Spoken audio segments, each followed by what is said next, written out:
this wonderful introduction. And yes, what I want to talk to you about is AI and the future of humanity. Now, I know that these conferences focus on the ecological crisis facing humanity, but for better or for worse, AI too is part of this crisis. AI can help us in many ways to overcome the ecological crisis, or it can make it far, far worse. Actually, AI will probably change the very meaning of the ecological system, because for 4 billion years, the ecological system of planet Earth contained only organic life forms. And now, or soon, we might see the emergence of the first inorganic life forms after 4 billion years, or at the very least, the emergence of inorganic agents. Now, people have feared AI since the very beginning of the computer age, in the middle of the 20th century. And this fear has inspired many science fiction classics like The Terminator or The Matrix. Now, while such science fiction scenarios have become cultural landmarks, they haven't usually been taken seriously in academic and scientific and political debates, and perhaps for a good reason. Because science fiction scenarios usually assume that before AI can pose a significant threat to humanity, it will have to reach or to pass two important milestones.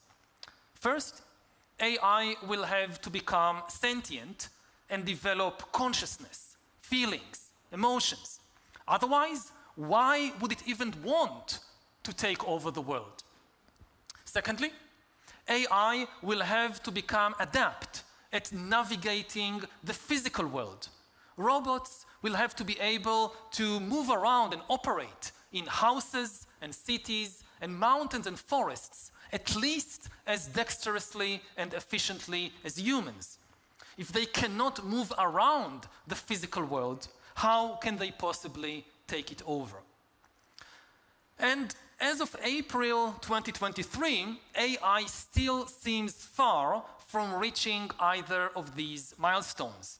Despite all the hype around ChatGPT and the other new AI tools, there is no evidence that these tools have even a shred of consciousness, of feelings, of emotions. As for navigating the physical world, despite the hype around self-driving vehicles, the date at which these vehicles will dominate our roads keeps being postponed. However, the bad news is that to threaten the survival of human civilization, AI doesn't really need consciousness, and it doesn't need the ability to move around the physical world. Over the last few years, new AI tools have been unleashed into the public sphere, which may threaten the survival of human civilization from a very unexpected direction. And it's difficult for us to even grasp the capabilities of these new AI tools and the speed at which they continue to develop. Indeed, because AI is able to learn by itself, to improve itself, even the developers of these tools don't know the full capabilities of what they have created, and they are themselves often surprised by emergent abilities and emergent qualities of these tools. I guess everybody here is already aware of some of the most fundamental abilities of the new AI tools. Abilities like writing text, drawing images, composing music, and writing code. But there are many additional capabilities that are emerging, like deep faking people's voices and images, like drafting bills, finding weaknesses both in computer code and also in legal contracts and in legal agreements, But perhaps most importantly, the new AI tools are gaining the ability to develop deep and intimate relationships with human beings. Each of these abilities deserves an entire discussion, and it is difficult for us to understand their full implications. So let's make it simple. When we take all of these abilities together as a package, they boil down to one very, very big thing: the ability to manipulate and to generate language, whether with words or images or sounds. The most important aspect of the current phase of the ongoing AI revolution is that AI is gaining mastery of language at a level that surpasses the average human ability. And by gaining mastery of language, AI is seizing the master key, unlocking the doors of all our institutions, from banks to temples. Because language is the tool that we use to give instructions to our bank and also to inspire heavenly visions in our minds. Another way to think of it is that AI has just hacked the operating system of human civilization. The operating system of every human culture in history has always been language. In the beginning was the word. We use language to create mythology and laws, to create gods and money, to create art and science, to create friendships and nations. For example, human rights are not a biological reality. They are not inscribed in our DNA. Human rights is something that we created with language by telling stories and writing laws. Gods are also not a biological or physical reality. Gods, too, is something that we humans have created with language by telling legends and writing scriptures. Money is not a biological or physical reality. Banknotes are just worthless pieces of paper, and at present, more than 90% of the money in the world is not even banknotes. It's just electronic information in computers, passing from here to there.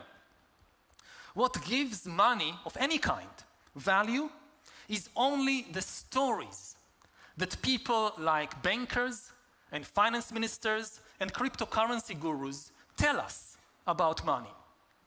Sam Bankman-Fried, Elizabeth Holmes, and Bernie Madoff didn't create much of real value, but unfortunately, they were all extremely capable storytellers.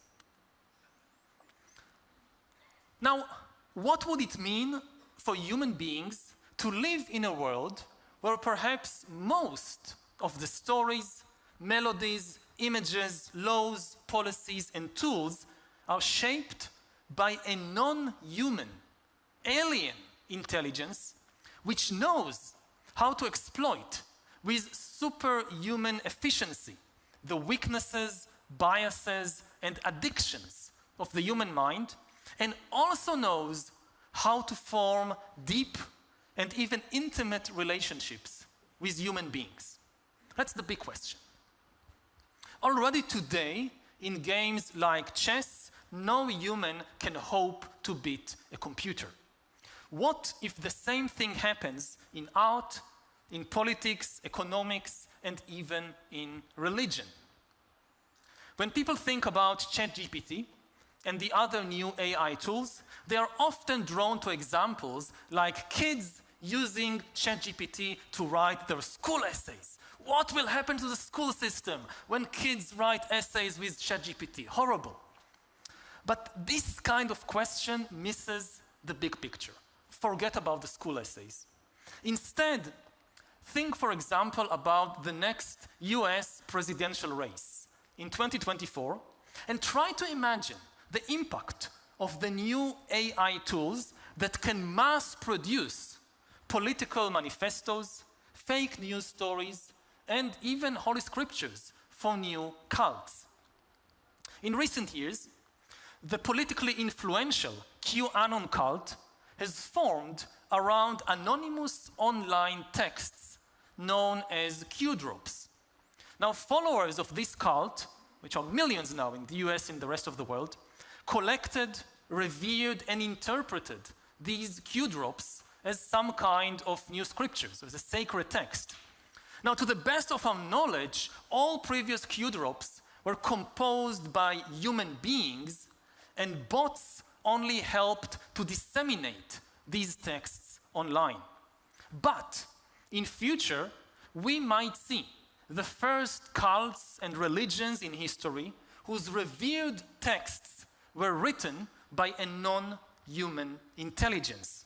And of course, religions throughout history claimed that their holy books were written by a non-human intelligence. This was never true before. This could become true very, very quickly, with far-reaching consequences.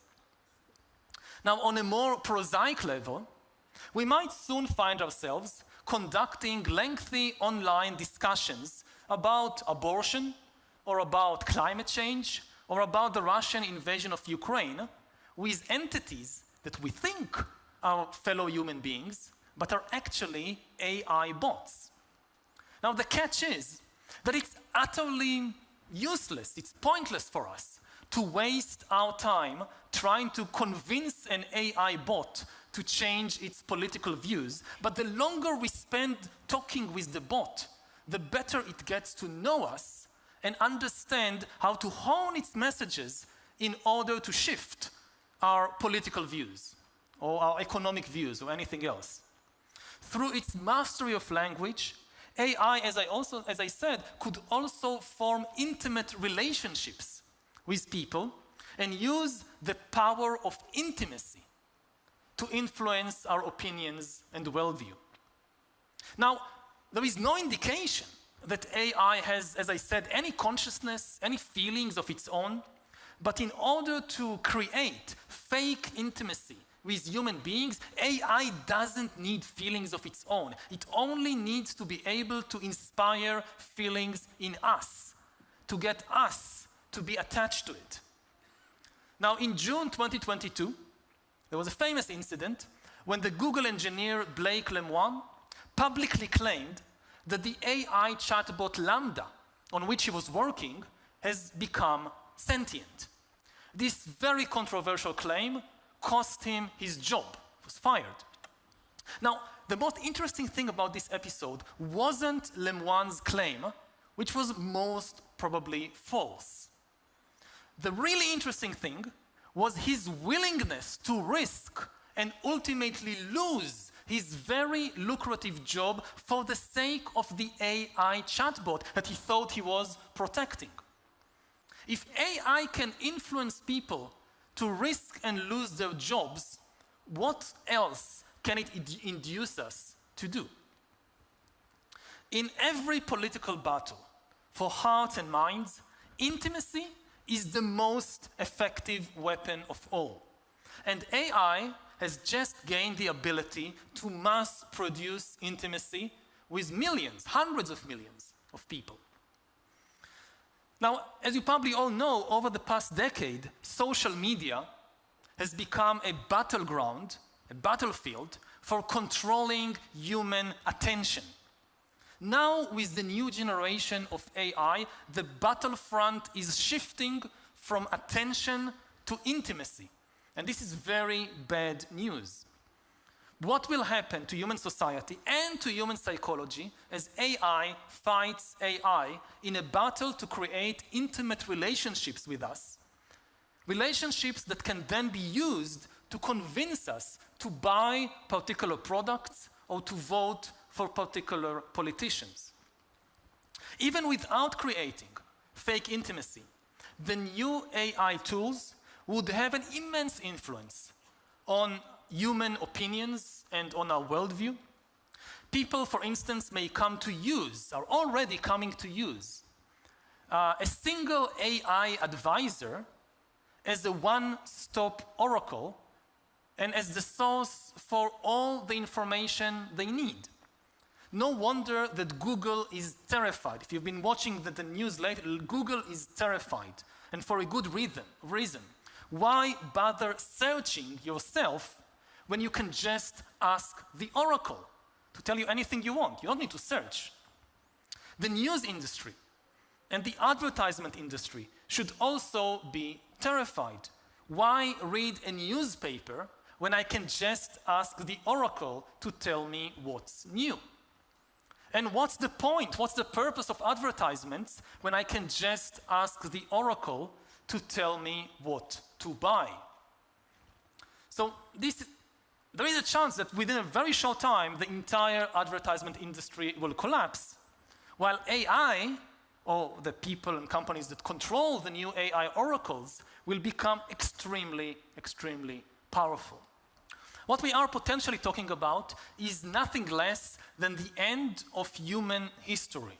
Now, not the end of history, just the end of the human-dominated part of what we call history. History is the interaction between biology and culture.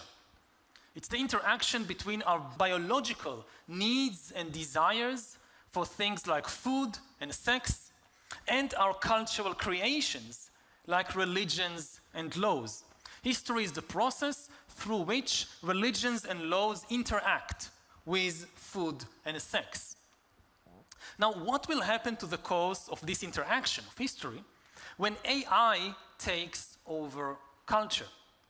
Within a few years, AI could eat the whole of human culture, everything was produced for thousands and thousands of years, to eat all of it, digest it, and start gushing out a flood of new cultural creations, new cultural artifacts. And remember that we humans, we never really have direct access to reality. We are always cocooned by culture, and we always experience reality through a cultural prism.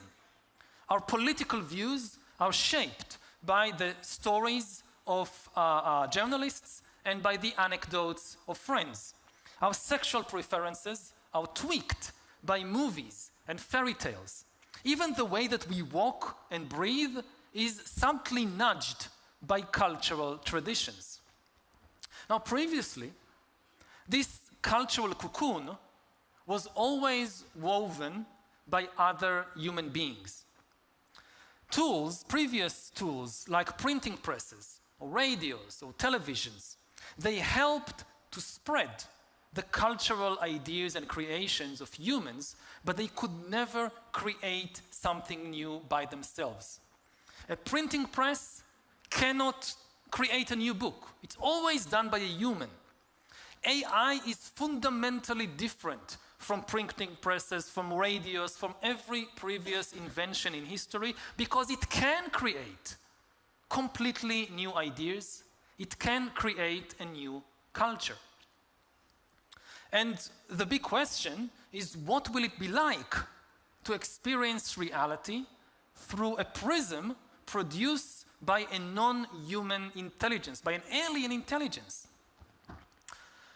Now, in the first few years, AI will probably largely imitate the prototypes, the human prototypes that fed it in its infancy. But with each passing year, AI culture will boldly go where no human has gone before. So for thousands of years, we humans basically lived inside the dreams and fantasies of other humans. We have worshipped gods, we pursued ideals of beauty, we dedicated our lives to causes that originated in the imagination of some human poet or prophet or politician. Soon, we might find ourselves living inside the dreams and fantasies of an alien intelligence. And the danger that this poses, or the potential danger, it also has positive potential, but the dangers this poses are fundamental, very, very different from everything or most of the things imagined in science fiction movies and books. Previously, people have mostly feared the physical threat that intelligent machines pose. So the Terminator depicted robots running in the streets and shooting people. The Matrix assumed that to gain total control of human society, AI would first need to get physical control of our brains and directly connect our brains to the computer network. But this is wrong. Simply by gaining mastery of human language, AI has all it needs in order to cocoon us in a matrix-like world of illusions. Contrary to what some conspiracy theories assume, you don't really need to implant chips in people's brains in order to control them or to manipulate them. For thousands of years, prophets and poets and politicians have used language and storytelling in order to manipulate and to control people and to reshape society. Now AI is likely to be able to do it. And once it can do that, it doesn't need to send killer robots to shoot us. It can get humans to pull the trigger if it really needs to. Now, fear of AI has haunted humankind for only the last few generations, let's say from the middle of the 20th century. If you go back to Frankenstein, maybe it's 200 years. But for thousands of years, humans have been haunted by a much, much deeper fear. Humans have always appreciated the power of stories and images and language to manipulate our minds and to create illusions. Consequently, since ancient times, humans feared being trapped in a world of illusions. In the 17th century, René Descartes feared that perhaps a malicious demon was trapping him inside this kind of world of illusions, creating everything that Descartes saw and heard. In ancient Greece, Plato told the famous allegory of the cave, in which a group of people is chained inside a cave all their lives, facing a blank wall, a screen. On that screen, they see projected various shadows, and the prisoners mistake these illusions, these shadows, for the reality. In ancient India, Buddhist and Hindu sages pointed out that all humans lived trapped inside what they called Maya. Maya is the world of illusions. Buddha said that what we normally take to be reality is often just fictions in our own minds. People may wage entire wars, killing others and being willing to be killed themselves because of their belief in these fictions. So the AI revolution is bringing us face to face with Descartes' demon, with Plato's cave, with the Maya. If we are not careful, a curtain of illusions could descend over the whole of humankind, and we will never be able to tear that curtain away or even realize that it is there, because we'll think this is reality.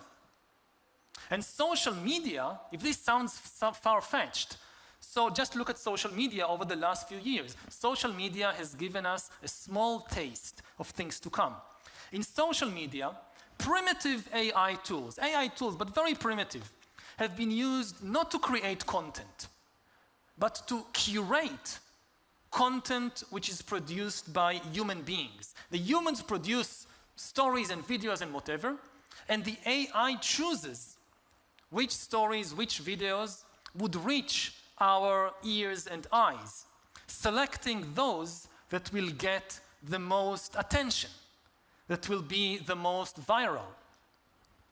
And while very primitive, these AI tools have nevertheless been sufficient to create this kind of curtain of illusions that increased societal polarization all over the world, undermined our mental health, and destabilized democratic societies. Millions of people have confused these illusions for the reality. The USA has the most powerful information technology in the whole of history, and yet American citizens can no longer agree who won the last elections, or whether climate change is real, or whether vaccines prevent illnesses or not. The new AI tools are far, far more powerful than these social media algorithms, and they could cause far more damage. Now, of course, AI has enormous positive potential too. I didn't talk about it because the people who develop AI naturally talk about it enough. You don't need me to add up to that chorus. The job of historians and philosophers like myself is often to point out the dangers. But certainly, AI can help us in countless ways, from finding new cures to cancer to discovering solutions to the ecological crisis that we are facing. In order to make sure that the new AI tools are used for good and not for ill, we first need to appreciate their true capabilities, and we need to regulate them very, very carefully. Since 1945, we knew that nuclear technology could destroy, physically destroy, human civilization, as well as benefiting us by producing cheap and plentiful energy. We therefore reshaped the entire international order to protect ourselves and to make sure that nuclear technology is used primarily for good. We now have to grapple with a new weapon of mass destruction that can annihilate our mental and social world. And one big difference between nukes and AI, nukes cannot produce more powerful nukes. AI can produce more powerful AI. So we need to act quickly before AI gets out of our control.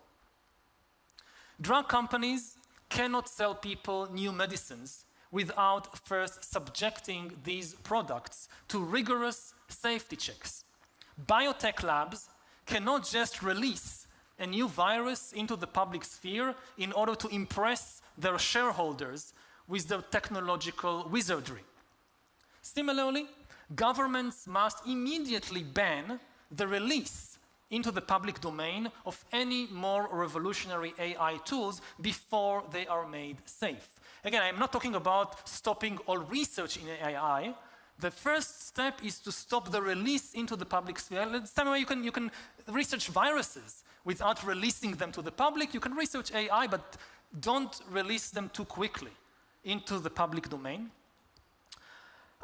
If we don't slow down the AI arms race, we will not have time to even understand what is happening, let alone to regulate effectively this incredibly powerful technology. Now, you might be wondering or asking, won't slowing down the public deployment of AI cause democracies to lag behind more ruthless authoritarian regimes? And the answer is absolutely no, exactly the opposite. Unregulated AI deployment is what will cause democracies to lose to dictatorships. Because if we unleash chaos, authoritarian regimes could more easily contain this chaos than could open societies. Democracy, in essence, is a conversation. Democracy is an open conversation. You know, dictatorship is a dictate. There is one person dictating everything, no conversation. Democracy is a conversation between many people about what to do. And conversations rely on language.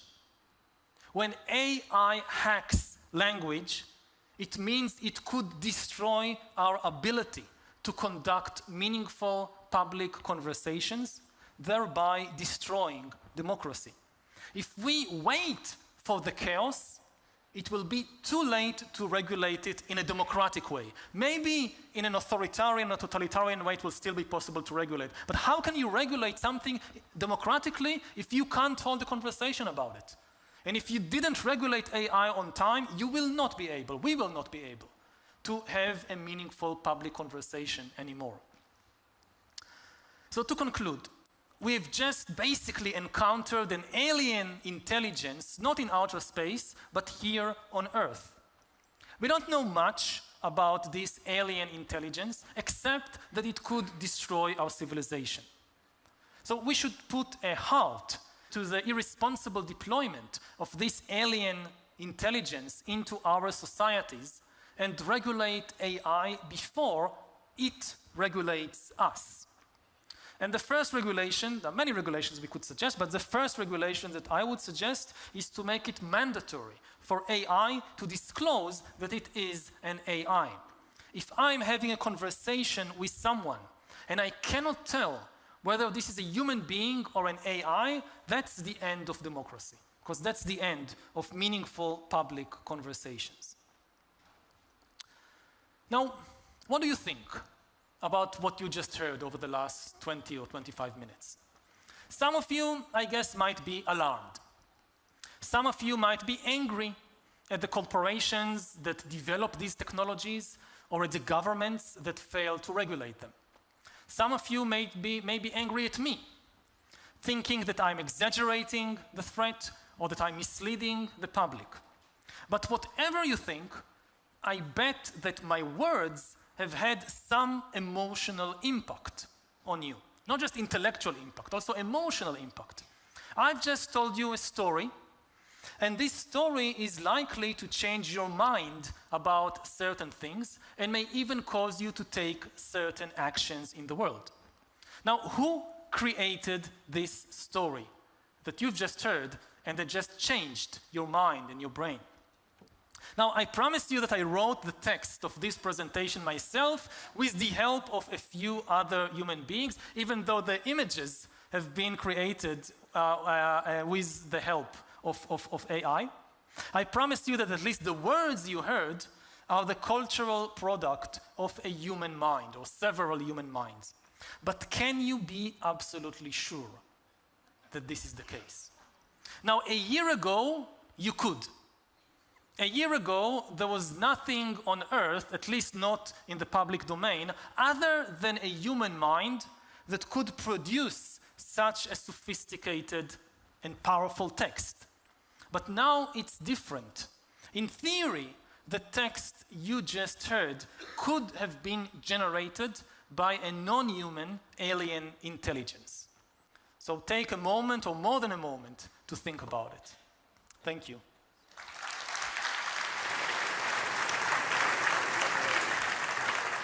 That was an extraordinary presentation, Yuval. And I'm actually going to just find out how many of you found that scary.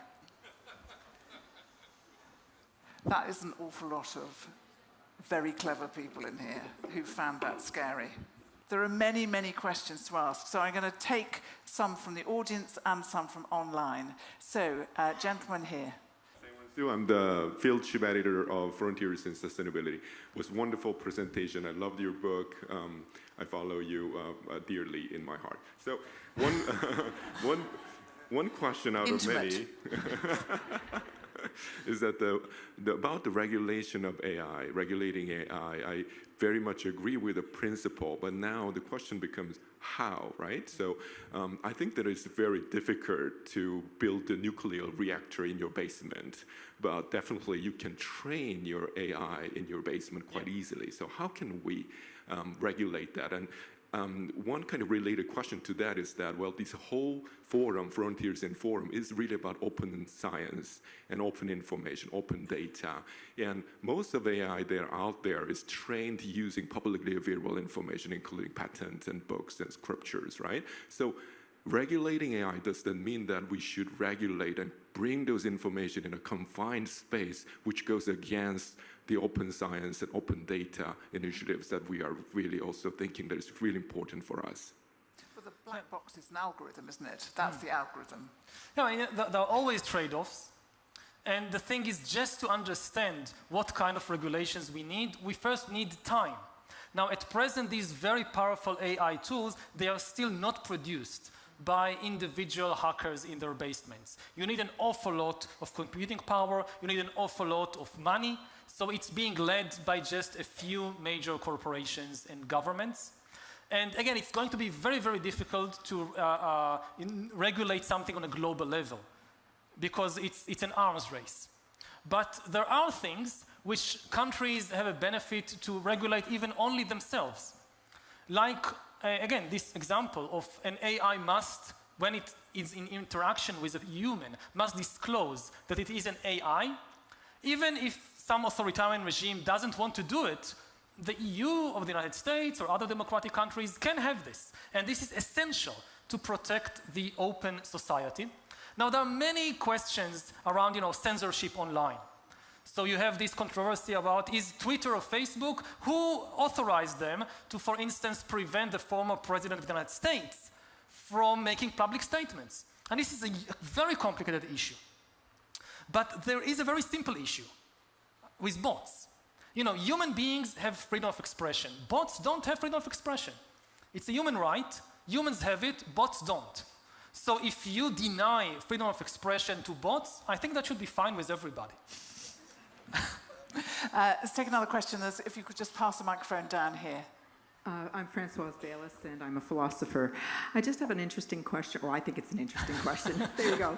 I have a question for you with respect to your choice of language, moving from artificial to alien, because artificial suggests that there's still some kind of human control, whereas I think alien suggests foreign, but it also suggests, at least in the imagination, a life form. So I'm curious as to what work you're trying to have those words do for you.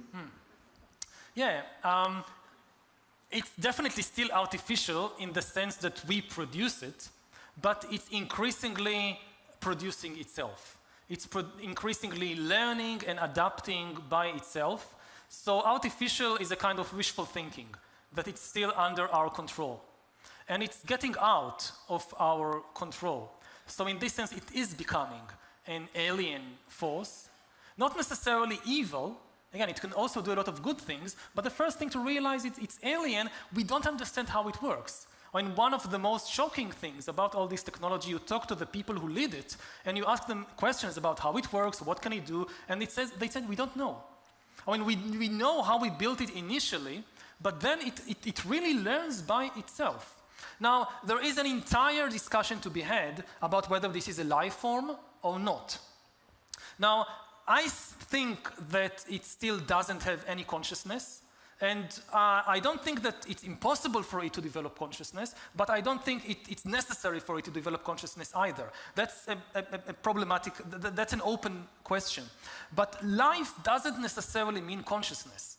We have a lot of life forms, microorganisms, plants, whatever, fungi, which we think they don't have consciousness. We still regard them as a life form.